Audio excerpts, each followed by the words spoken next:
Hello दोस्तों, कैसे हैं? आइए स्टार्ट करते हैं नेक्स्ट लेक्चर।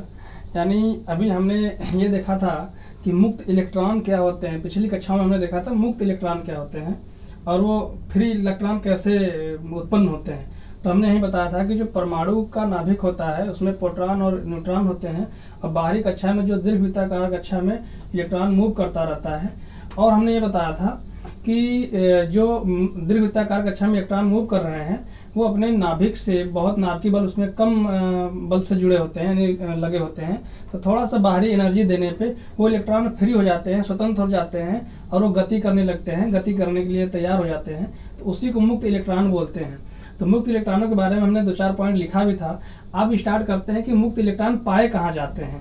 तो मुक्त इलेक्ट्रॉन पाए जाते हैं पदार्थ में, और वो पदार्थ कैसा होगा तो इसके बारे में हम लोग जानते हैं। तो हमने बताया था कि पदार्थ 3 प्रकार के होंगे। उस बेसिस पे, मुक्त इलेक्ट्रॉनों के बेसिस पे कैसे मुक्त इलेक्ट्रॉन हमारा प्रभावित हो रहा है उसके आधार पे। तो हमने बताया था कि जो मुक्त इलेक्ट्रॉन होंगे या तो वो चालक में होंगे, या तो अर्धचालक में होंगे, या तो वो इंसुलेटर में होंगे। तो इसके आधार पे हमने देखा था कि क्या किसमें, इन तीनों में से किसमें ज़्यादा होगा, किसमें कम होगा, किसमें नहीं होगा, इसके बारे में हम लोग जानते हैं इस लेक्चर में। तो देखिए, तो पहले हमने बताया था कि जो इलेक्ट्रॉन्स हैं, पदार्थ हैं, वो 3 प्रकार के हमने बताया थे पिछले लेक्चर में। कौन कौन सा? चालक, कुचालक और अर्धचालक। तो पहले इसमें हेडिंग बनाते हैं चालक, कंडक्टर। सही है। तो कंडक्टर में क्या है कि मुक्त इलेक्ट्रॉनों की संख्या सबसे ज्यादा होती है। यानी इसमें हम जो लिखेंगे मुक्त इलेक्ट्रॉनों की संख्या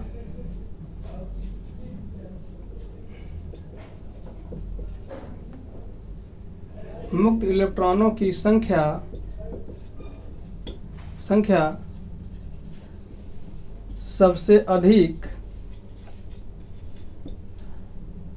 होती है। सबसे अधिक कितना होता है? 10⁻22।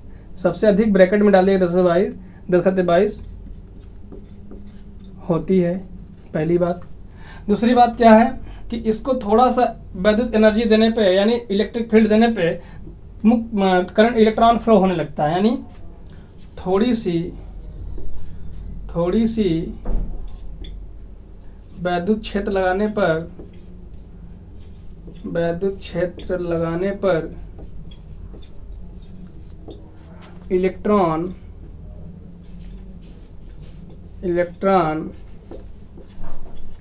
प्रवाहित होने लगता है। तीसरी चीज, इसका जो प्रतिरोध होता है वो बहुत कम होता है। प्रतिरोध कम होता है और विशिष्ट प्रतिरोध भी कम होता है। यानी कहेंगे इसका प्रतिरोध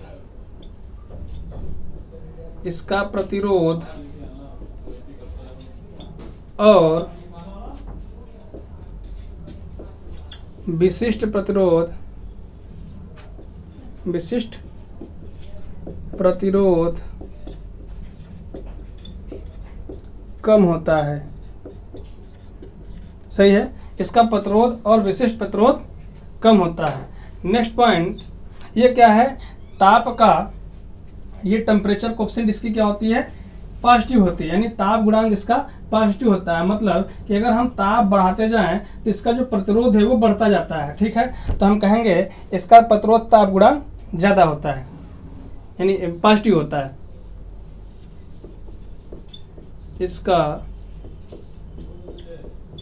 प्रतिरोध ताप गुणांक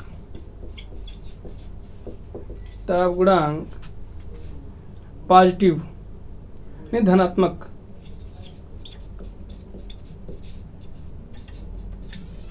होता है। आइए, प्रतिरोध ताप गुणांक है क्या? हमने बताया कि जब इस चालक का ताप बढ़ता जाएगा तो इसका प्रतिरोध भी बढ़ता जाएगा। इसी को बोलते हैं प्रतिरोध ताप गुणांक धनात्मक होना। सही है। टेम्परेचर कोएफिशिएंट पॉजिटिव होना, इसी को बोलते हैं। तो यानी हम इसका जब प्रतिरोध बढ़ाएंगे तो तापमान बढ़ाएंगे तो इसका जो रेजिस्टेंस है, यानी जो प्रतिरोध है, वो बढ़ता जाएगा। तो इस बात को ध्यान रखना है। नेक्स्ट चीज, जो चालक है, कंडक्टर है, इसमें सभी धातुएं आती हैं। इसमें सभी धातुएं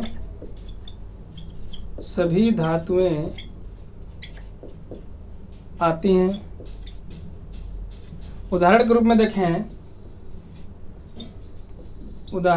देखें तो कौन कौन से होंगे? पहला होगा चांदी, सोना, कॉपर यानी तांबा, एल्युमिनियम,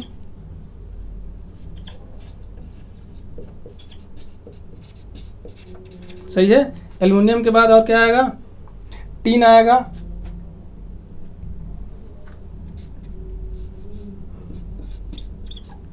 लेड आएगा इत्यादि, सही है। तो ये सारी चीज़ें आएंगी। यानी हमने कहा मुक्त इलेक्ट्रॉनों की संख्या सबसे अधिक होती है, 10⁻22 होती है। थोड़ी से विद्युत क्षेत्र लगाने पर इसमें इलेक्ट्रॉन आसानी से प्रभावित होने लगता है। इसका प्रतिरोध और विशिष्ट प्रतिरोध कम होता है। इसका प्रतिरोध ताप गुणांक धनात्मक होता है। इसमें सभी धातुएं आती हैं, जैसे चांदी, सोना, तांबा, एल्युमिनियम, टीन, लेड इत्यादि। तो ये सब हमारा क्या है? टेम्परेचर कोफिशिएंट, ये हमारा चालक के गुण हैं। तो अब हमने इसको देख लिया कि चालक के ये सब गुण हैं। अब हम बात करते हैं अर्धचालक के बारे में।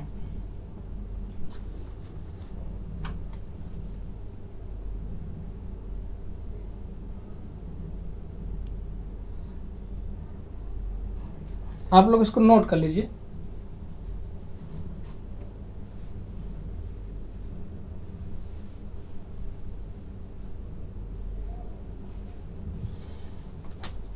चलिए, नोट कर लिए होंगे। अब इसको हम मिटाते हैं। अगर नहीं नोट कर पाए तो स्क्रीनशॉट कर लीजिएगा या फिर पोस्ट करके आप लिख लीजिएगा। सॉरी,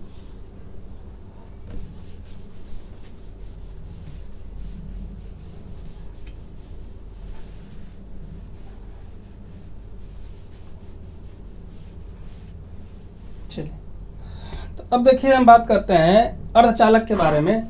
यानी अर्धचालक मतलब सेमीकंडक्टर के बारे में बात करते हैं। किसके बारे में बात करते हैं? सेमीकंडक्टर के बारे में।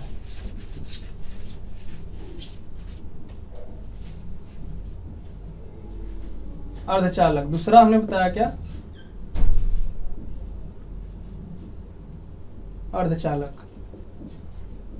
चलिए, पहले कुचालक के बारे में बात करेंगे, फिर अर्धचालक, क्योंकि अर्धचालक दोनों कुचालक के बारे में, कुचालक और चालक के बीच की कड़ी है, मतलब बीच की अवस्था है।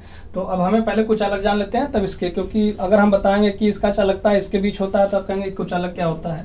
तो पहले हम कुचालक के बारे में बात कर लेते हैं। कुचालक, इंग्लिश में बोलते हैं इसे इंसुलेटर, सही है, इंसुलेटर। देखिए, इसमें मुक्त इलेक्ट्रॉनों की संख्या 0 होती है। मुक्त इलेक्ट्रॉनों की संख्या 0 होता है, यानी मुक्त इलेक्ट्रॉन इसमें नहीं होते हैं, ठीक है। इसका जो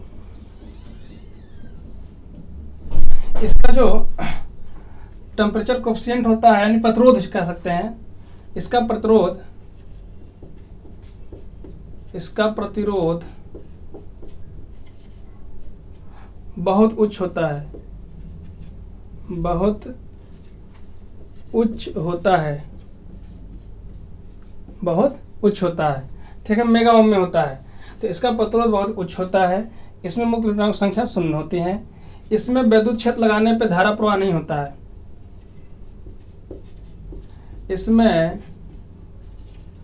विद्युत क्षेत्र लगाने पर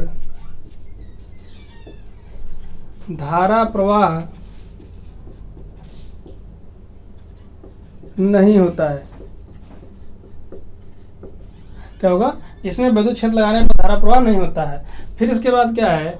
इसका जो मुक्त इलेक्ट्रॉनों की संख्या 0 होती है। इसका प्रतिरोध बहुत उच्च होता है। इसमें विद्युत क्षेत्र लगाने पर धारा प्रवाह नहीं होता है, ठीक है। फिर इसके बाद नेक्स्ट पॉइंट इसमें है, नोट करिए इसको, फटाफट नोट कर लीजिए।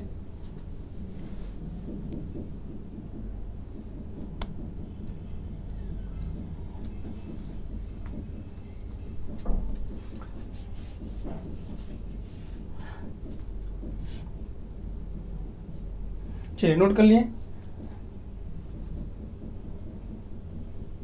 चलिए, फिर इसमें नेक्स्ट पॉइंट आएगा इसकी चालकता। नेक्स्ट पॉइंट क्या आएगा? इसकी चालकता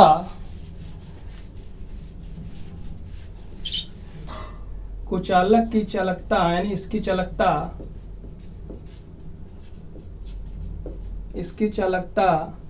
आदर्श स्थिति में शून्य होगा। क्या होगा? शून्य होता है। आदर्श स्थिति में रेजिस्टेंस अनंत होता है, तो ये बात ध्यान रखना है।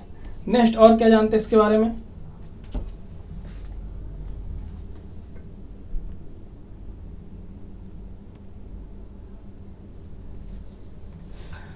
सभी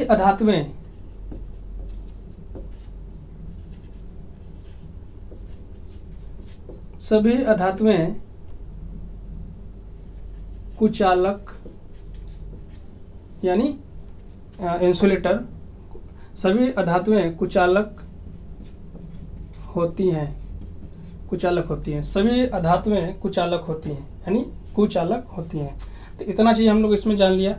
फिर अब नेक्स्ट बात करते हैं, तीसरा कौन सा है? वो अर्धचालक है ना।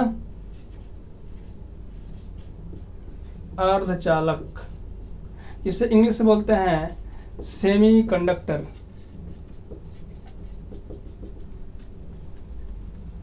देखिए, इसका जो प्रतिरोध, इसका जो रेजिस्टेंस फ्री इलेक्ट्रॉनिक्स में जो होते हैं,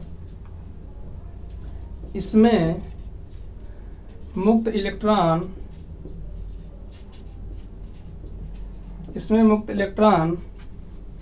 चालक से कम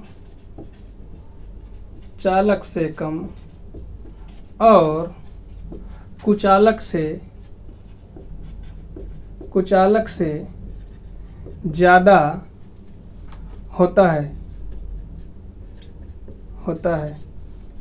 सामान्य ताप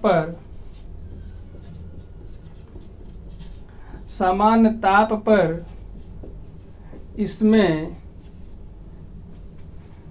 मुक्त इलेक्ट्रॉनों की संख्या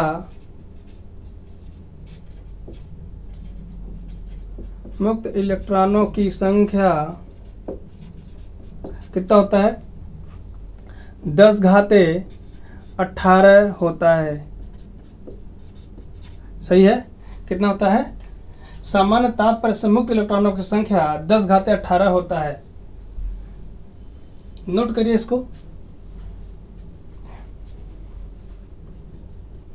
फिर हम बात करते हैं, इसमें मुक्त इलेक्ट्रॉनों की संख्या इसमें मुक्त इलेक्ट्रॉन चालक से कम और कुचालक से ज़्यादा होता है। समान ताप पर इसमें मुक्त इलेक्ट्रॉनों की संख्या 10⁻18 होता है। और हमने बताया था कि इसका जो प्रतिरोध होता है, क्या होता है? प्रतिरोध।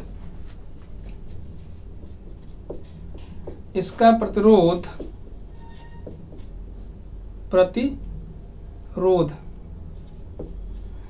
प्रतिरोध चालक से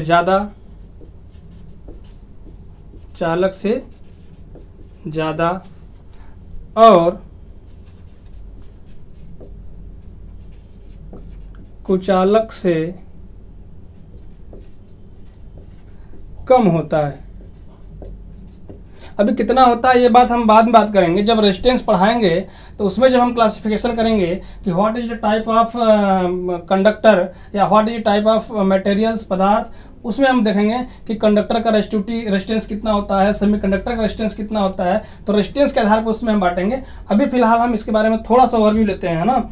तो इसका प्रतिरोध चालक से ज़्यादा और कुचालक से कम होता है। फिर इसके बाद हमने बात क्या किया है कि इसमें मुक्त इलेक्ट्रॉन चालक से ज़्यादा। अच्छा, ये हो गया समान ताप पर। अच्छा हाँ, एक बात और है कि इसका प्रतिरोध ताप गुणांक,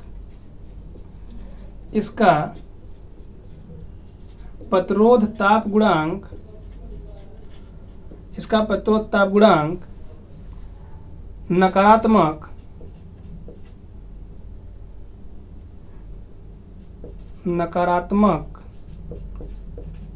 होता है। सही है? नकारात्मक मतलब निगेटिव। इसका नेगेटिव इसमें भी लिख लीजिए, यहाँ पे नेगेटिव। नेगेटिव, यानी इसका प्रत्युत्ताप गुणांक नकारात्मक यानी नेगेटिव होता है। अच्छा, जो सेमीकंडक्टर है इसमें कौन कौन से मेटल्स आएंगे? इसमें मुख्य रूप से जर्मेनियम, सिलिकॉन, कार्बन इत्यादि आते हैं, है ना। तो मुख्य रूप से जर्मेनियम, सिलिकॉन, कार्बन इत्यादि आते हैं, जिसके बाहरी कक्षा में 4 इलेक्ट्रॉन होते हैं। तो ये भी लिख लीजिए कि अर्धचालक के बाहरी कक्षा में 4 इलेक्ट्रॉन पाए जाते हैं। अर्धचालक के बाहरी कक्षा में 4 इलेक्ट्रॉन पाए जाते हैं। बात आ गई। तो ये चीज़ हमारा था चालक, अर्धचालक और कुचालक के बारे में।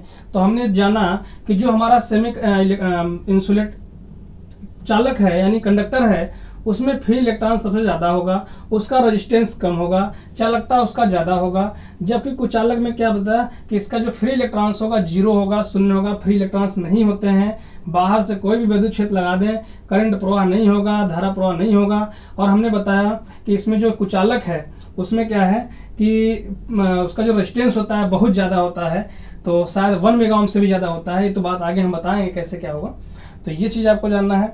अब फिर हमने बताया कि अर्धचालक है। अर्धचालक में क्या होता है कि अर्धचालक में इसकी जो चालकता होती है, इसमें जो मुक्त इलेक्ट्रॉन होते हैं वो चालक से कम और कुचालक से ज़्यादा होते हैं। और इसमें समान ताप पर इसमें मुक्त इलेक्ट्रॉनों की संख्या 10⁻18 होता है। एग्जाम में बहुत पूछता है कि समान ताप पर किसी सेमीकंडक्टर में मुक्त इलेक्ट्रॉनों की संख्या कितनी होती है, तो 10⁻18 होती है। सही है। इसका प्रतिरोध चालक से ज़्यादा और कुचालक से कम होता है। इसकी प्रतिरोध ताप गुणांक नकारात्मक होती है। अक्सर एग्जाम में पूछता है, अगर एग्जाम में पूछ दें कि इसका प्रतिरोध ताप गुणांक कितना होगा, तो आप बोलेंगे नेगेटिव होगा। कौन से? सेमीकंडक्टर में। सही है। फिर इसमें दिया है इसमें मुख्य रूप से जर्मेनियम, सिलिकॉन, कार्बन इत्यादि आते हैं। और चालक के बाहरी कक्षा में 4 इलेक्ट्रॉन पाए जाते हैं। तो अर्धचालक के बाहरी कक्षा में कितने इलेक्ट्रॉन पाए जाते हैं? 4 इलेक्ट्रॉन पाए जाते हैं। तो ये हमने बताया। और फिर नेक्स्ट क्लास में अभी देखेंगे, नेक्स्ट टॉपिक पे देखेंगे कि आवेश क्या होता है। चूंकि हमने जान लिया, अब आवेश के बारे में, इलेक्ट्रॉन के बारे में जाना, आवेश के बारे में जानते हैं, क्योंकि हम आवेश को ही प्रवाह करा के धारा का उत्पन्न कराएंगे। तो आवेश हमारा कैसे क्या है उसके बारे में जानते हैं। तो चलिए आज यहीं रखते हैं। नेक्स्ट क्लास में चलेंगे आवेश क्या होता है, इसके बारे में हम लोग अच्छे से पढ़ेंगे, डिटेल से पढ़ेंगे। और आप लोग हमारे चैनल को सब्सक्राइब करिए, लाइक करिए, कमेंट करिए। और नेक्स्ट क्लास में मिलते हैं, तब तक के लिए धन्यवाद।